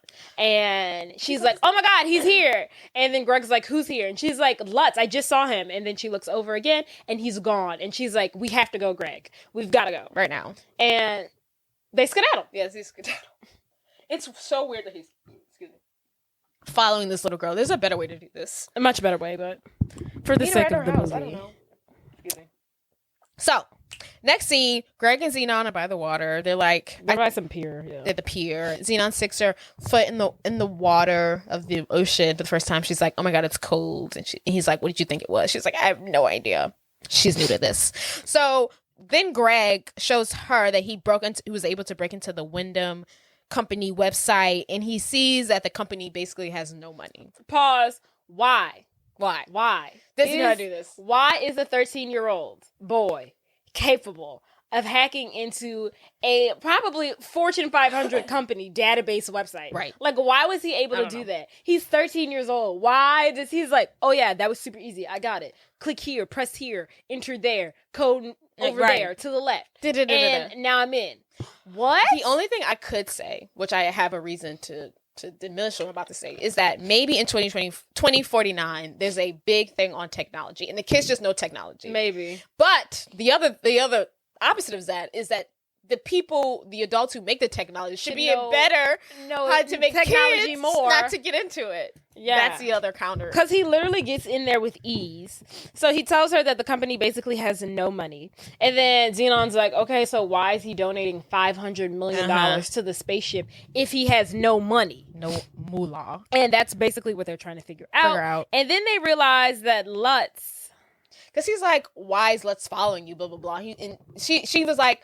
He made a weird face when I left him earlier. And he was like, tell me everything that you did. And he's like, I just flipped my hair. And he's like, what's that on your ear? And she's like, oh my God, it's a disc. Yeah, so basically they make the realization that he's after... It's too easy how they figured it out. It's just way too easy. They figured it out in like all of 10 seconds. Yeah, it was way too easy. So they make the realization that Mr. Lutz is in fact after Zenon's earring. Which is the disc. Which is the disc that they really never make it clear. But I guess the disc contains like proof of their evil doing. So they need the disc and they need it destroyed. Yeah. So they don't have proof that what they're doing is illegal. Murder. So the two are biking home, and right when they get to the Zenon's aunt house, it starts raining, and Zenon is like, what the hell is that? And he's like, It's rain. Chill out. Yeah. And she's like, oh yeah, I remember rain, because she only went to the spaceship when she was 5. So she should have some memories, but not too many. So she's like, I remember this. She goes stand in the rain. She does the whole twirl thing in the rain. He meets her in the rain. They're like looking at each other, and they have a really cute moment, but they don't kiss. Yeah, they don't. They don't kiss. The aunt, as Greg is leaving, the aunt comes out and she's like, girl, you've been on me for 5 days and you got a man. And she's like, you've had more action than I've ever had. Same here, Judy. Same here. I need to get out. Whatever. I need to get alcohol. So the next day, they bring the disc to Andrew, because apparently Greg ain't smart enough to break into the disc. They need another 13-year-old who specializes in discs. He's also X-ray and holes. Yeah. Before this is a movie he needed them big old glasses in, because he's a nerd. This makes more sense. Right. But they commission Andrew to try to break into the disc. While they're at Andrew's house, Margie's also there. She's bored. She wants to hang out with Greg, and Greg ain't giving her no play. She's literally like, hey Greg, do you want to take a ride on my dad's hovercraft limousine? And Greg's like, no. He's just not into her. Yeah. He's not into you, Margie. And she's like, you used to want to take a ride on my dad's hovercraft limousine all the time before she got here. And then one of the other kids is like, Margie, sweetie, I hate to break it to you, but he was after the car, not you. Drag her. But back at work, Andrew is trying to figure out what's going on with like the disc. He can't figure it out. Can't figure it out. Zenon steps away to get away from Margie because she's sick and tired of hearing her annoying voice. She's not used to this. She's not used to Mean Girls. She grown. And so Margie follows her and basically tells Zenon that her dad is friends with like the managers or the higher up people who take care of microbe and protozoa, and that she will let them know that their contest winner is in fact not on the spaceship. And basically she's like, stay away from Greg or I'm gonna tell I won't need to do that. The microbe people that you are not here. Zenon's like, girl, I don't have time. She's like, I'm not worried about my family. My friends and family are literally going to die. Get out of my face. So that happens. And then we see Andrew. I guess he was working on the disc thing all night. And we see that he's sleeping at his desk. And he wakes up to see that the disc is actually a virus that crashes his computer. And so the next day, he brings this information to Zenon and Greg, and he's like, this was a virus, and he was able last night to turn the chip into an undo virus disk. And he's basically like, the only way I can see if this works is if you use it on the spaceship. She's not in the spaceship, but she's going to have to get there. And then Andrew's basically like, it's a very strong virus, but the reason why it hasn't crashed the spaceship yet, is because the system up there is very powerful and it's just taking its time to like mess everything up. So I think this whole part was very confusing when I was watching the movie. So basically, from my own understanding, so when Mr. Lutz went into the, what was it called? The main memory bank, he installed a virus that will cause the ship to malfunction and ultimately just deteriorate completely. That's what he was doing in there. And the disc had all that information on it. And he needed the disc so he could destroy it or something like that so they won't go to jail. Well, because like Andrew also was able to figure out this is a virus and if someone was smart enough, they would put two and two together. Yes. So he needs to destroy that evidence. So Andrew's saying that he has the disc now and he was able to put an undo virus on the disc. And in order to see if it works is only possible if Zenon installs the now undo disc onto the spaceship that is now plagued with a virus that will ultimately be destroyed by the virus that has been installed onto it by Mr. Lutz. So, and the reason why they're doing this is because Wyndham Enterprises has no money. And they're going to let the ship go down and be destroyed so that they can collect the insurance money because his corporation has no money. So he plans to murder hundreds and millions, not hundreds of millions, but hundreds, maybe 1,000 people, innocent people. Corporate greed, man. Corporate greed. Just file for. I hope that made sense because watching the movie, I was like, what's going on here? I feel like you were trying to make this child movie make sense. Just let it happen. I just didn't understand what was the disc. Like, they didn't explain the disc good enough. I was like, what's the point of the Disney movie for 13-year-olds did not explain? It's like, what's the point of the disc? That's it. If the virus is already on the ship, why, what is the significance of the disc? It's just evidence. Why do we need the disc? But evidence. No, I decided on my own that the disc contains evidence because they never said that. Oh yeah, and also maybe a child can take the disc and put an undo on it and reverse everything that we're doing, like this boy did. But so Zenon figures this out because Andrew told her everything, and she calls her parents immediately to relay this information, but they don't buy it. They're like, blah, blah, blah, blah, blah. They're like, you're down at Earth. We see you've got a new friend over here. Hang out with them. Right. Everything over here is fine. And blase. Besides the fact that she's saying, like, the spaceship should start shutting down, they're literally ignoring her. And even in the background, we see the dad say, like, I'm having, like, system problems, blah, blah, blah. And they're like, we're fine. Yeah. And then, like, she's like, and then her parents are like, why would he want to do this? Because they were like, why would he want the spaceship to crash? Like, he owns doesn't make any sense. He just pledged $500 million. And at this point, Zenon doesn't have an answer to that just yet. She's like, yeah, that's true. I don't know why, but that's what he's up to. And they just start thinking that she just wants to come back for the concert. And they're like, we know what game you're playing. You just want to come back for that protozoa concert. It's just the worst. They're the worst. They honestly should believe her. Like, she's not making all this up anymore. So the parents get called away and they have to hang up. And then we see the parents on the spaceship and they're basically discussing, how the hell does Zenon know that we're having all these system failures? And they're walking around, the spaceship looks a mess. It's smoke everywhere. People are trying to do repairs. They're shaking. They're shaking. There was literally a big shake. Yeah, there's booms, there's blams. Like, the spaceship looks like it's in disarray. And they have the nerve to be like, why? If she was saying that this is causing this and they're having that, why wouldn't they believe her? Right. And they're like, how does she know that the ship's falling apart? And like, she can't talk to Nebula. Who's telling her? So them being the horrible parents that they are, really bad parents. they go about their business. And like, damn, she right, but like, right. we don't know why. Back at Zenon's aunt's house, however, she's at the house with Greg, and she's like, I can't believe my parents don't believe me, yada, yada, yada. It's messed up. Then Mr. Lutz shows up at Zenon's aunt's house, and he's like, for a girl who's been on Earth for like 2 freaking seconds, you're impossible to find. And he's basically like, I need the disc back. Don't worry about what's on it. Nothing important. Nothing that would ever interest you. Right. I just need it back. It's boring business information. Yes. And Zenon is like, okay, fine. I'll give you the disc back if you promise me a ride back to my spaceship. And Mr. Lutz is like, okay, fine. So she makes the deal with the devil. And Greg is basically like, no, don't do it. And she's like, Greg, have a little faith. It'll be fine. So she gives Mr. Lutz the disc. And she's like, okay, so I can have like a ride to the spaceship, right? And he's like, no, you idiot. Of course you can't. I've got my disc and you have nothing. I'm out of here. Bye. Wow, just to like renege on a deal with a 13-year-old is messed up. It just really speaks to his character. Yeah. I mean, I guess it's for the best that he didn't put her on a ship that was going to explode, but what a douche.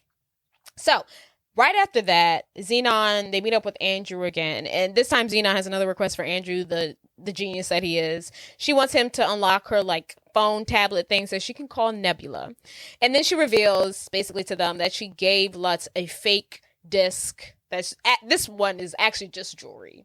She didn't give him the real thing. It was just like this fake disc that she fooled him. She played him. Right. And then after that, we see Lutz at the office. He's putting the disc in his computer. And then he sees like a little trash can pop up with Zenon's face. And then he realizes that he has a fake disc. And then he finally needs to tell Wyndham everything that has happened. And Wyndham is like, in the background we hear, or like as they zoom away, we hear him like, what do you mean you lost the disc? Yeah, he's pissed. Yeah. He's in trouble. Yeah. So at this point, Zenon is able to call Nebula and basically tell her everything that's going on. And then Nebula is telling her, like, yeah, the spaceship is actually messing up. Everyone's concerned. We don't know what's going on. Yeah, Nebula gives her the real tea. Yeah. She's like, this is a crap show. Yeah. Like, this place is really falling apart. We don't know what's going on. And then Zenon tells Nebula everyone's in danger, and she asks Nebula to break into the cargo area so she can look at the cargo schedule and see when the next shuttle is coming or leaving Earth to go to the spaceship, so that she can hop on the spaceship and go there. And that's Zenon's plan. And before she like does all this, she leaves a video voice message to her aunt, kind of being vague and be like, I have to go help Earth. Thank you for everything. Love you. I need to save my spaceship. Yeah. Not Earth. Oh, I need to save the spaceship. Yeah. I need to get off Earth and save the spaceship. Yes. So, that night on the spaceship, Nebula brings Theo with her to the cargo ship area to check out when the next cargo shipment will be coming. So they get in there, they sneak in there to see the schedule. Then they realize that the next cargo ship will be coming within the next couple of hours that night. But before she's able to contact Zenon and let her know that the ship has a power outage. Because it's slowly breaking down. Because it is slowly deteriorating. Because it has a virus on it. Yes. So, back at, I think it's Andrew's house, Zenon and Greg and the gang are hanging out. Zenon's talking to Greg. And Zenon's basically like, why hasn't Nebula contacted me back? It's been like 3 hours, I believe. But she doesn't know that Nebula is stuck in a blackout on the spaceship. But at this point, Greg is like, I'm really going to miss you when you go, back to space. And Zenon's basically like, he's talking all this blah, blah, blah. Boy, kiss me. Kiss me already, Greg. Kiss me already. Kiss me. So he's like, okay. So he leans in for a kiss. They like hit heads, bump heads, or bump lips or something like that. And horrible attempt. Yeah, it was a horrible attempt. It doesn't really work out. And she's like, or they're like, let's try again. But right before they kiss this time, Nebula finally calls and she's like, hey, there's a ship that leaves Earth to come to the spaceship in less than an hour. You need to go. So they hurry up. They all get into Andrew's dad's self-driving car. Think a modern-day Tesla. Yeah, like a Tesla. So it's Andrew, it's Greg, it's Zenon, it's this other kid, Matt, who we've seen from time to time. Right. And then Margie comes out of nowhere and is like, hey, before you leave, didn't I tell you, Zenon, to stay away from Greg? And Zenon is like, I'm getting real sick of you. Greg's a big boy. Okay? Talk to him. I'm getting in the car. Right. And then Greg gives her the real, and he's like, Margie, Zenon or no Zenon? Today, tomorrow, yesterday, I have never been and will never be your boyfriend. I am not into you. Ouch. But like, and this facts. girl does not know how to take a no for an answer. And she's like, I mean, but like, can we talk about this later? Like, is this a definite answer? You know, you just seem really upset right now. I'll give you a minute. Is this tense? I feel the tense. And then Andrew was like, hey, hate to break up this moment. Zenon has to get back on the ship and we only have like an hour to do it. And Margie's like, oh my God, Zenon's leaving? Well, I have to say goodbye. So then Margie hops in the car and it's like 5 little preteens in the car going to this cargo ship to get Zenon back to space. Yes. So after all this, they arrive just in time to see the shuttle take off. Womp womp. Zenon's bombed. The whole team's bombed. And at this point... Yep, they missed the ship. Yeah. Margie makes a point that it's going to be like crazy tomorrow when everyone finds out that Megazoa? You're mixing protozoa and microbe. Oh, protozoa and his band blew up in space. And Zenon is like... That perfect. I can ride up to space with the band, and then that's how I get back on the space station, or whatever. So that morning, Zenon and the crew, they break into whatever place that Protozoa was at. I don't know. He's at some like center or some crap. I mean, he's like doing like some conference or like press tour because they're about to go into space. So he's like doing that or whatever. So Zenon and the crew, they break in. She sneaks backstage and basically tells Protozoa, she's like, hey, I'm the contest winner. I'm the person who just won the contest. You're going to be seeing me up in space, but I'm actually here on Earth with you. I'm looking at you right now. But I'm here on Earth with you, and I kind of need a ride up there. And after some convincing, he's very sweet about it, and he's like, darling, love, of course you can come up to space with me, my #1 fan. I think he might be the it person of this whole movie. Like, he is. Him. He's great. He's great. He's got great energy. He's so kind. He's so sweet. Love him. And then right before he like basically tells her yes, these like bodyguards are like, no, she's like a trespasser. And then he's basically like, fellas, are you going to be up Wyndham's butt your entire lives? Or are you gonna get down with rock and roll? Rock and roll, man. And so they're like, okay, fine, sure, whatever. So basically, she's granted access to get onto the ship with him, and they quickly board the plane without Wyndham and Mr. Lutz noticing. No hiccups. Mm-hmm. Because at this press conference, Wyndham and Lutz are also there, just in case you didn't know that. Yes. So as Zenon is boarding the shuttle, or after Zenon's boarding the shuttle, and they see Protozoa boarding the shuttle, Lutz is complimenting Mr. Wyndham on his plan to have the spaceship explode with a popular band on it to distract people and get them away from like pointing the finger at him or like thinking it was his idea. Yeah, because the whole time I was like, okay, this all makes sense, like, yeah, but I was like, what is the point of having this popular band on it? I was just like, it's like, hey, like, I want to kill all these people, but also like, let me have the Beatles get on the band with them and kill them too. I was like, what's the point of that? But I guess that makes a little bit more sense, like to have them on there, because people are like, be like, oh my God, the Beatles died. Yeah, you wouldn't expect foul play in that situation, I guess. Yeah. So Mr. Lutz basically commends him for his clever plan. Could you imagine, like, that was a great plan to kill those people and then some more people. just evil and twisted. Murder. Horrible. Murder. So meanwhile, Aunt Judy is like, okay, I've got to find my niece. So she goes to this conference center, wherever the hell they're at, to find Zenon, and she's looking for Zenon. She gets there, and she runs into Wyndham and Lutz, and she's like, hey, excuse me, have y'all seen my niece? How does she know what they look like? She ain't never seen them. That is very true. How does she know what they look like? Okay, but yeah. Plot holes. Yeah. And they're basically like, no, we haven't seen your little troublemaker niece. Yeah.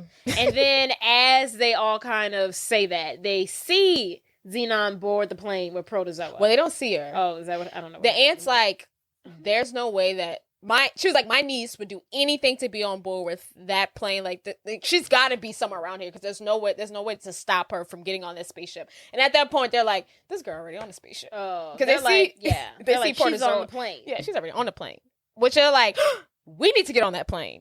So all three of them run to get on the plane with Protozoa. And remember, the spaceship's supposed to blow up in like T-minus. in like 2 hours. Yeah. So Wisdom and Lutz had no intention on being on any plane going towards that spaceship because they know what's really going down and they know what's really about to happen. Yeah. So that was never their intention. But they all make their way to get on the spacecraft to stop Zenon. I guess they get on it because they're trying to stop. Because they probably, at this point, they're like, this girl is probably going to ruin this for us. Right, because she was going to try and stop the plane. Yeah, and they probably so in realized order that. to stop her, They must they get got to on. get on the plane. But still, I'd been like, I ain't going on that plane. I don't care. Right, I'd have been like, you know what, I'm just going to let it all play. Yeah. Exactly. We're just going to hope she fails. Because I'm not getting, Right. I'm not getting on that spacecraft. Exactly. I'm not doing it. Because if she don't succeed, great, we all die. But if she doesn't succeed, I'm going to Mexico. Right, If she does, like if she fails, great, we did our job, Yeah. but I'm not risking this, Yeah. bro. If I get on that plane, it's a lose-lose. It's literally a lose-lose. Right. They get on the spaceship, and so they get on it right before it takes off. So Wyndham and Lutz, by the force of the plane taking off, they like accidentally fall into like this like closet, and Zenon sees this. She rides down, she locks him in there, and then she finds her aunt, who's terrified because I don't know if you mentioned earlier, she's terrified of planes and Of like, everything. of everything life, being of in air, space. of grass. Yeah. And Zenon basically catches her aunt up on everything because her aunt is a lovely person and believes Zenon, unlike her freaking parents. Back on the spaceship, everything is malfunctioning. It's getting really bad. The ship is shaking again, and basically no one knows why. And the commander is, at this point, he's like, okay, the band's coming. I remember somebody saying that. Right. His like right-hand man is like, okay, not to, make matters worse, but this like international pop band that has like the whole world looking at us is also on the way. And he's like, great. Okay, right. And so he basically tells somebody, he's like, reroute them, send them back to Earth, like they can't come here. And then someone basically tells him, like, no, we can't do that because they won't have enough fuel to get back. He's like, so the person telling him is basically like, they have to come here because they have to at least refuel up because they can't go anywhere else. And the commander says something like that. He says something like, if we don't figure this out, we're all gonna die. Yeah, and she was like, they can't. He's like, the person's like, they won't be able to make it back home. And he's like, if we don't figure this out, none of us will make it home. Honestly, we're all gonna die. There should be, because there's no way that there's not like some policy in place where like if 50% of the system is messing up, some people need to be getting off the spaceship. Yeah, There's no need to have everyone on here. They all need to be.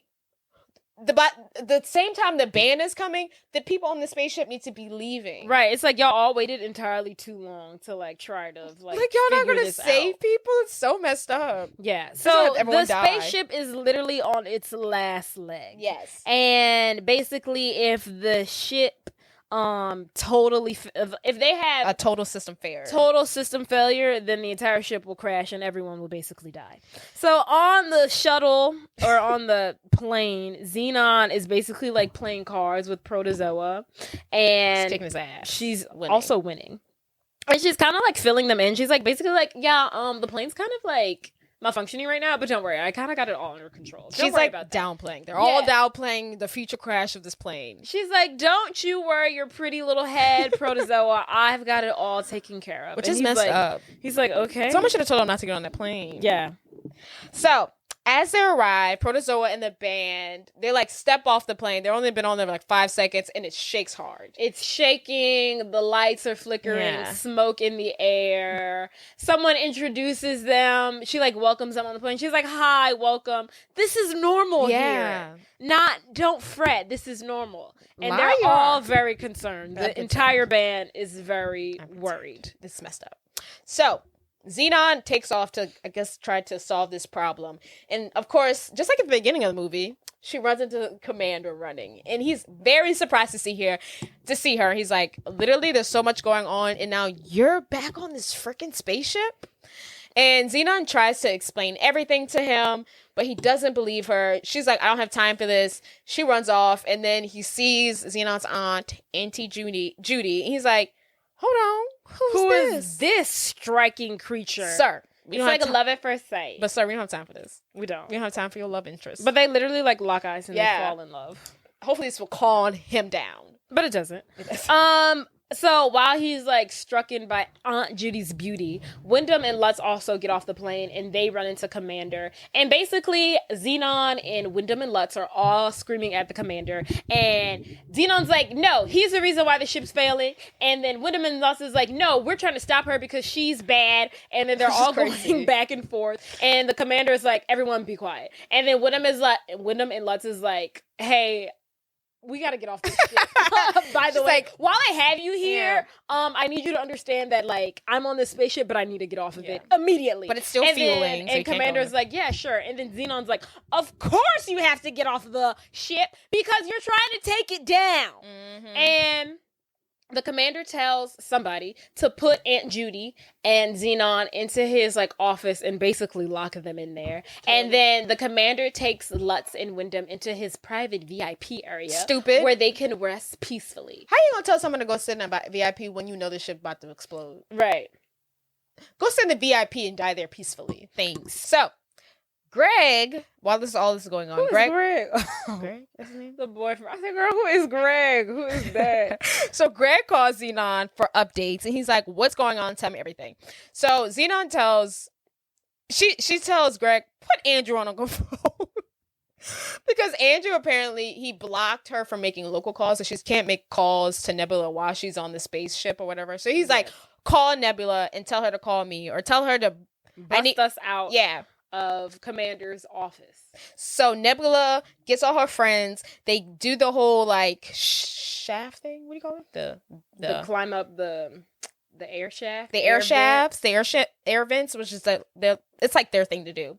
And they get into the Commander's office and they break Zenon and the aunt out. And Zenon is like, okay, I'm gonna go to the main memory frame and fix all this. And the aunt goes somewhere. I don't really know where she goes. We're not worried about her anymore.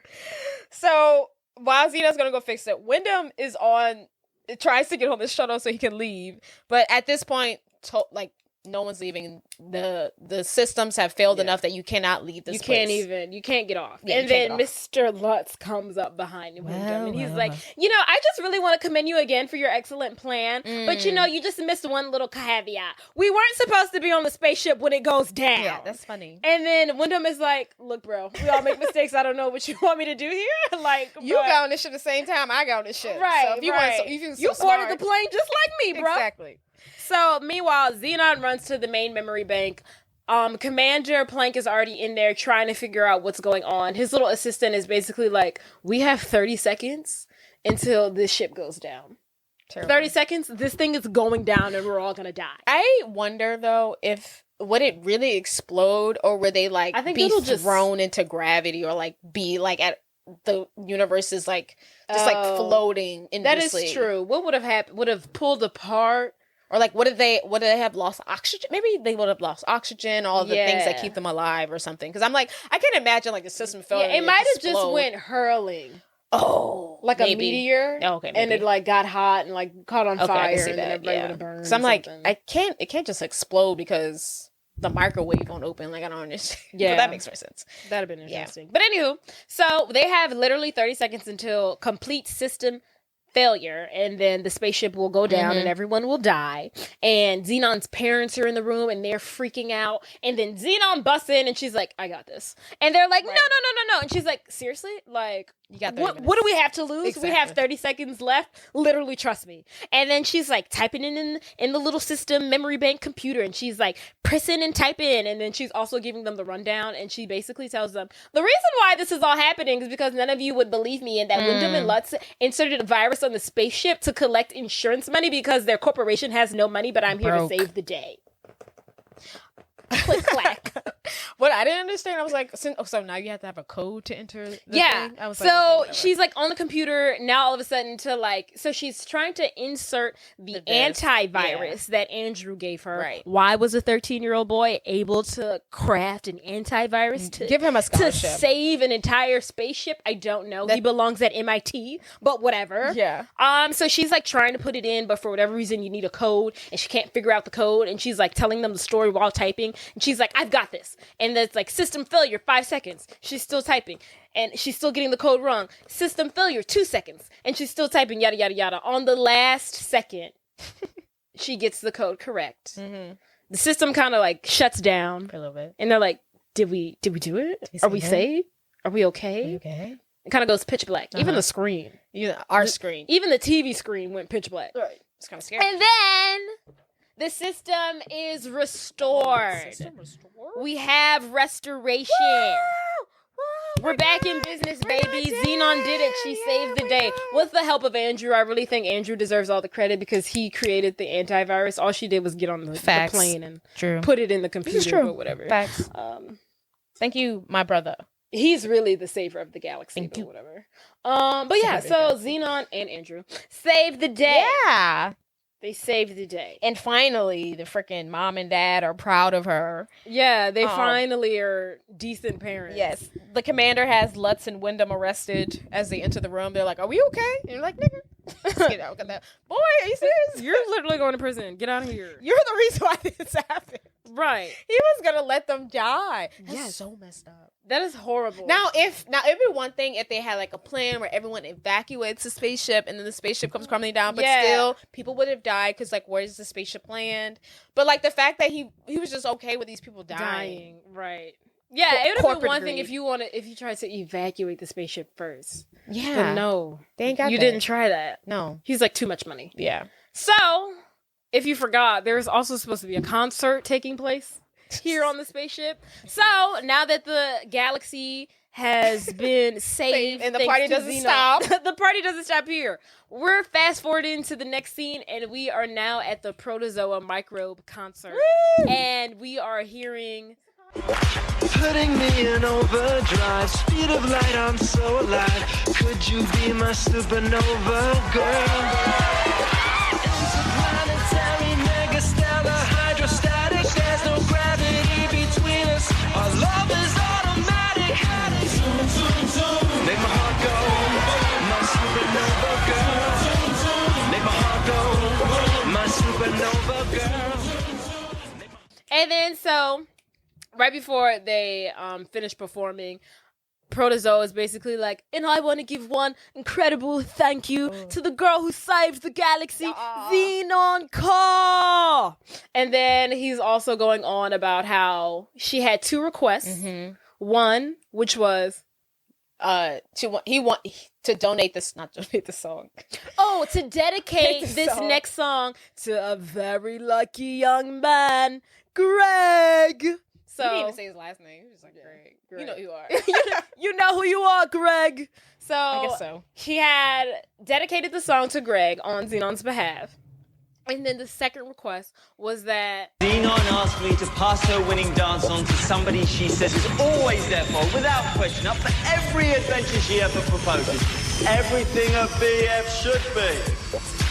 Nebula. According to Zenon, you're the true winner, Major. So why don't you come on up there? Come on! Not Zenon. Because when you really think about it, Zenon's had her time. She was on a plane with him for like a day. Yes. So, Nebula, here's your shot, Get girl. up there. Get up there. And she gives like this really sweet speech about Nebula and how great of a best friend she is. And it's really beautiful. Yeah. And then so yeah, Nebula gets on stage. She's having a rocking time. I do also want to point out that during this part, the aunt and the commander are over there chilling. They vibing. They're like, they're gonna date. She might live in space. Who knows? But yeah, the end. Woo! Yeah. So that's all is well in the spaceship galaxy of who knows where the hell we are, the Milky Way. I don't know. Thanks to Zenon Kar and Andrew. Right. The galaxy is ours. The galaxy is saved. She is now the girl of the 21st century. She is the girl who saved space. Mm-hmm. And Andrew. And Andrew. But yeah. When's the last time you saw the second one? The second one is I about. literally haven't seen the second one. Yeah. Watching this was the first time I'm watching it in like 10 years. I know. The second one is when the Margie comes to space. If anyone wants to watch it, I believe it's on Disney Plus. How do you feel about the movie? Watching it, do you still like it? Oh my god, I love it. It's never not great. Yeah. I mean, I still don't like the disc situation. What is the purpose of the disc? Minus the disc If the virus was already inserted on the plane, what is the disc gonna do? Lutz is like, I need the disc. I need the disc. The virus is already on the ship. Why do you need the disc? You've already done your job. Murray killed everyone. But besides the disc part, how you feel about it, mate? Great. Aside from the outfits being a little underwhelming, I remember them being much more, Bigger. elevated when I was younger. But other than that, I still love it. I do think the outfits in the second one, though, are still pretty good, if I remember correctly. But yeah. I love Raven. This is when Raven got her big Disney break. So, Yes. And I'm sure this movie helped her land her. That's Raven. a Raven role. Who knows? But probably. Got her in there. Got her in with the Disney bigwigs, if you know what I mean. For sure, baby. Yeah, I enjoyed it. I loved it. I really love Protozoa. And this is our first Disney original movie. Yes. Disney Channel original movie. that we've done. I love a Disney Channel movie. Last movie we did was our largest box office blockbuster film, and now That was Holes? no, baby, that was The Grinch. The Grinch. Right. The Grinch. The Grinch. Well, all right, guys.